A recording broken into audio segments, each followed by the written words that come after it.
আসসালামু আলাইকুম। সৌদি আরব আসবেন তো?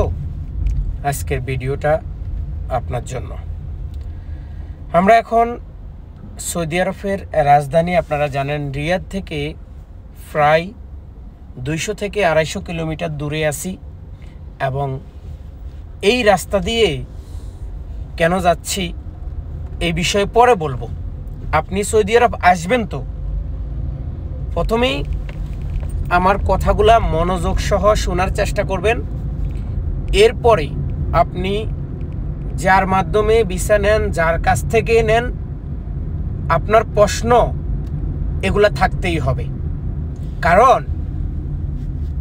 আমাদের দেশের ওইরকম কোনো সরকার নেই যিনি আপনার হয়ে একটা ট্রাভেল এজেন্সির কাছে, একটা দালালের কাছে, একজন ভিসা ব্যবসায়ীর কাছে প্রশ্ন করবে যে তুমি কোন ধরনের ভিসা দিতেছ এই ছেলেটাকে বা এই মানুষটাকে। এই প্রশ্নটা করার মতো কেউ নেই।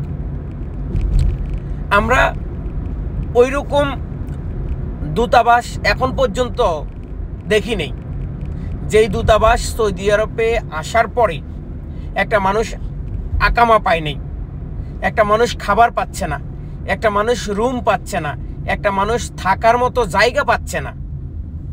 কোনোদিন দূতাবাস কাউকে প্রশ্ন করে নাই, এই তোমাকে কে ভিসা দিয়ে আনছে, কার মাধ্যমে আনছ, দেখি তোমার ভিসার মধ্যে কোন কোম্পানির নাম লেখা আছে। এরকম দূতাবাস আমরা কখনো পাবো না, আর পাওয়ার স্বপ্ন আমরা দেখতে পারি না। তো আসুন, এই কথাগুলো কেন বললাম। আপনারা জানেন সৌদি আরব তাদের ভিশন 2030 একটা লক্ষ্য নিয়ে তারা কিন্তু প্রচুর পরিমাণ সৌদি আরবে দালান কোঠা, স্টেডিয়াম এবং 34 সালে যেই ফুটবল বিশ্বকাপ হবে সেটার একান্ত আয়োজক এই সৌদি আরব। সেই চিন্তা ভাবনা করে সৌদি আরবের কিন্তু প্রচুর গ্রামে গঞ্জে বিভিন্ন জায়গায় দালান কোঠা, শপিং মহল, স্টেডিয়াম হইতে নানান ধরনের বড় বড় প্রজেক্টগুলা কিন্তু তারা সাজিয়ে তুলতেছে। সেই সুবাদে কিন্তু লোকেরও প্রয়োজন আছে। এখন লোকের তো প্রয়োজন আছে, কিন্তু সৌদি সরকার বলতেছে তুমি যাচাই করো, তুমি আগে বুঝো, তারপরে তুমি ভিসার জন্য অ্যাপ্লাই করো অথবা ভিসা নাও। আমরা বুঝি একটাই, বিদেশে যাব, বেশি টাকা ইনকাম করব, বিদেশে যাব লাখ টাকা ইনকাম করব, বিদেশে যাব বাড়িতে বিল্ডিং করব, বিদেশে যাব দালান কোঠা করব। এটা হচ্ছে কি আমাদের স্বপ্ন। কিন্তু আমরা আজও এইটা বুঝার চেষ্টা করি না আমি কার মাধ্যমে যাচ্ছি, আমি কোন ভিসা দিয়ে যাচ্ছি, আমি কার মাধ্যমে এই সোনার বাংলাদেশ থেকে 6000-7000 কিলোমিটার দূরে বিদেশে যাচ্ছি, যেখানে আমার আত্মীয় স্বজন বলতে কেউ নেই। এমনকি আমি ওই দেশের ভাষাটাও জানি না। আজকে যাওয়ার পরে যে আমার পানি খাইতে হবে, এই পানি কিভাবে খাবো, কার কাছে চাইবো, কোথায় থেকে নিব, এটাও তো আমি জানি না। তাহলে আমি ওই দেশে যাচ্ছি যাচাই বাছাই ছাড়া। এখন এই কথাগুলো আপনাদেরকে কেন বলতেছি? এই কথাগুলো বলার একটাই কারণ, আপনারা যারা মনে করেন যে সৌদি আরবে কাজ নাই তাও কেন মানুষ আসতেছে, আপনারা যারা মনে করতেছেন যে সৌদি সরকারের দোষ, সৌদি সরকার কেন ভিসা দিতেছে এই কারণে মানুষ আসতেছে, আসলে না ভাই। সৌদি সরকার ভিসা দিতেছে কারণ আমি আপনি সৌদি সরকারকে কাজ দেখাইতেছি যে আমার এই কাজে 10 জন লোক লাগবে, আমার এই কাজে 20 জন লোক লাগবে, আমার এই কাজে 50 জন লোক লাগবে, আমার এই কাজে 2000 লোক লাগবে। আমরা এই বিষয়গুলো দেখাইতেছি, দেখানোর পরে সৌদি সরকার আমাকে ভিসা দিতেছে। সেই ভিসা দিয়ে আমি বাংলাদেশ থেকে লোক নিয়ে আসি, তাদেরকে খাতাখাতি করে, মানে একটা রুমের ভিতরে তাদেরকে টর্চারিং করি। কিভাবে? এই বেটা, তোরে যেই দালালে পাঠাইছে তুই তার কাছে যা, আমি তো তোরে ভিসা দিই নাই, আমি ভিসা দিছি অন্য কোম্পানির অন্য জায়গায়। ওরা ভুলবশত তোর ভিসাটা আমার কোম্পানির নামে লাগাই দিছে, এখন আমার কাছে কোনো কাজ নাই, আমি তোরে কাজ দিতে পারবো না, তুই যার নামে চোরেস্তা যা। কথাগুলো কে বলে?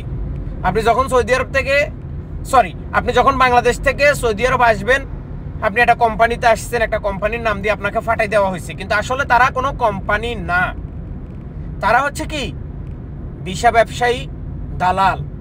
তারা কোনো কোম্পানি না, এবং তাদের কাছে কোম্পানি বলতে একটা নামই আছে। মানে কি, যেমন আমার নাম আব্দুল আজিম, কিন্তু আমার ব্যাংক ব্যালেন্স নাই, কিন্তু আমার নামটা তো আছে। ঠিক এইরকম তাদের কোম্পানির শুধু নামটাই আছে, কিন্তু আজও তাদের কাছে কোনো কাজ নাই। আর বিশেষ করে এই কাজগুলো করে আমাদের বাংলাদেশে অনেক ট্রাভেল এজেন্সি এই কাজগুলো কেন করে আমি আপনাদেরকে বলি। কারণ একটা কোম্পানির ভিসা, অরিজিনাল একটা কোম্পানিতে লোক ফাটাইতে তাদের যেই পরিমাণ খরচ হয়, তারা সেই পরিমাণে লাভ করতে পারে না। আর যদি একটা ফ্রি ভিসাতে কোনো লোক এই সৌদি আরবে ফাটানো হয়, তাহলে যদি আপনার কাছে 4 লক্ষ টাকা বিক্রি করে, ওই মানুষটার ট্রাভেল এজেন্সির 2 লক্ষ টাকা লাভ। যদি আপনার কাছে 5 লক্ষ টাকা লয়, 3 লক্ষ টাকা লাভ। যদি আপনার কাছে 3 লক্ষ টাকা লয়, তাহলে তার 1 লক্ষ টাকা লাভ। তো ঠিক এইভাবে তারা ধীরে ধীরে ধীরে ধীরে কোম্পানির ভিসাগুলা তারা বিক্রি করে না, তারা এই যে দালালের খপ্পরে পড়ে এই ফ্রি ভিসা নামের যেই ভিসাগুলা 3 মাসের আইডি কার্ড, ওই ভিসাগুলাই তারা বিক্রি করতেছে। আর আপনাকে আমাকে বলতেছে, আপনার কাছে আর আমার কাছে বলতেছে এগুলা সৌদি আরবের নামি দামি বড় বড় কোম্পানি, যেগুলাতে তুমি গেলে তোমার ভবিষ্যৎ উজ্জ্বল, 1400 টাকা বেতন পাইবা, 10 ঘন্টা ডিউটি, সপ্তাহে 1 দিন ছুটি আছে, তুমি 2 বছর পর একটা বেনিফিট পাইবা, আরও সৌদি আরবের শ্রম আইনে অনেক সুবিধা পাইবা। এরে মাদাচ্চোদ, সৌদি আরবের শ্রম আইন সম্পর্কে তোর কি ধারণা আছে? তুই তো বাংলাদেশে। সৌদি আরবের শ্রম আইন সম্পর্কে তোর ধারণা আছে? শ্রম আইন যদি দেখায় বা শ্রম আইনের যদি ব্যবহারটা আমাদের দেশের মানুষ করতে পারত, তাহলে এতদিনে যারা দালালি ব্যবসা করে তাদের ওই যে পায়জামাটা আছে না, পায়জামা খুইলা গরম ডিম পুটকি দি ঢুকাই দেওয়া লাগতো। কারণ সৌদি আরবের শ্রম আইন এত কঠিন। কিন্তু দুঃখের বিষয় কি জানেন? দুঃখের বিষয় হচ্ছে আমরা নতুন, আমরা ভাষা জানি না, কথা বলতে পারি না। শ্রম আইন থাকার কারণেও আমরা সেই শ্রম আইন অনুসারী প্রতিশোধ নিতে পারি না। তো এই কথাগুলা তারা কিন্তু দেশ থেকে আপনাকে অনেক ভালো ভালো কোম্পানির নাম দিয়ে আপনাকে 3 মাসের একটা ফ্রি ভিসা ধরাই দেয়। সেই ফ্রি ভিসা নিয়ে আপনি কিন্তু সৌদি আরবে আসি আপনি বিপদে পড়ে যান। লাস্টে আপনি কি করেন?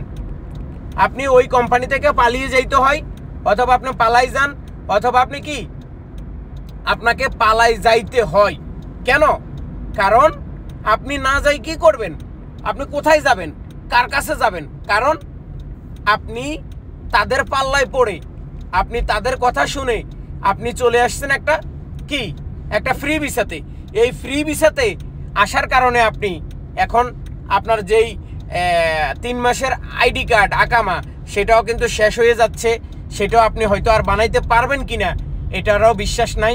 তখন আপনি তাদের কাছ থেকে নিজের ইচ্ছা, আপনি তাদের রুম থেকে, তাদের বাসা থেকে, তাদের জায়গা থেকে আপনি নিজে নিজে কোথায় যাচ্ছেন? পালিয়ে যাচ্ছেন। পালিয়ে গিয়ে আপনি এক সময় অবৈধ হয়ে যাচ্ছেন, অথবা এক সময় আপনি কি করতেছেন? অন্য কোম্পানিতে বাংলাদেশ থেকে আরও 1 লক্ষ 1.5 লক্ষ টাকা নিয়ে আসি আপনি অন্য কোম্পানিতে কাফালা হইতেছেন, রিলিজ হইতেছেন। তো দেখা গেছে এই সমস্ত ভিসা দিয়ে আসার পরে আপনার জীবনটা কিন্তু এক প্রকার ধ্বংসের কাছাকাছি। তো আমি সবাইকে বলবো, বিদেশ আসতে হলে সর্বপ্রথম আপনি ওনার সাথে কন্ট্যাক্ট করেন, যে আপনার যেই কোম্পানি বলছে এই কোম্পানি ছাড়া অন্য কোথাও আপনাকে কাজ দিলে বা না দিতে পারলে আপনি তার সম্পূর্ণ টাকা রিটার্ন দিবেন। এইরকম একটা কন্ট্রাক্ট আপনাদেরকে করতে হবে।